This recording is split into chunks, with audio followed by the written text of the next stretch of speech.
Interestingly, Gurbani actually says that we must stay away from slander and praise. And it's for this same reason, is that when we insult someone, what we're inadvertently doing is we're praising ourselves. When we put someone down, what we're actually saying is, I'm better than that. At least I'm not doing that. So it's a statement of ego that says, I'm better than you, but I'm not going to talk about me, I'm just talking about how bad you are. But praise, on the other hand, is the inverse of that, is the opposite of that.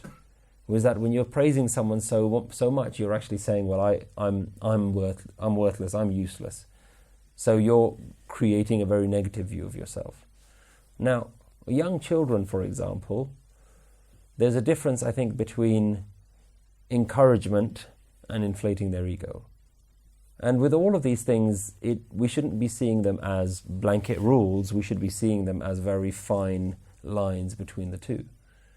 Encouragement is very useful for young children. In fact, it's the thing that they need to give them that confidence in what must be a very scary world for them.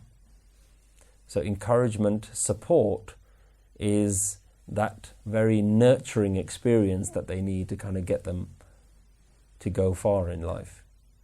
But praise, on the other hand, for praise's sake, is where we have to be a little bit careful. You know, sometimes people will just be saying nice things to each other, but they don't really mean it, because that's just the normal thing to do. And it's where you have to find a way to be very authentic with yourself. And in fact, don't feel like you need to be surrounding yourself with people that won't accept your authentic self. People need to know who you are. Like, I don't need to tell all my friends how great they are all the time in order for them to value my friendship, because they know my friendship with them isn't dependent on the things that I say to them. It's just a natural calmness that we have with each other.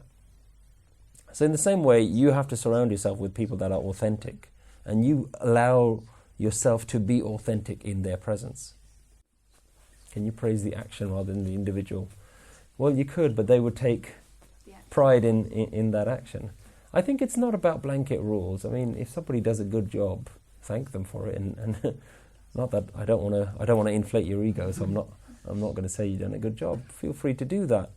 But also, one of the things that we don't have is we don't have a culture of talking about ego, because we haven't really developed that kind of sangat with each other that says, you've done a good job, but don't hold on to that as your ego. Like, I'm doing you a favor by reminding you, don't hold on to that. So we have to almost create the sangat where we're allowed to tell each other, you know what, your ego's getting out of control, I'll help you.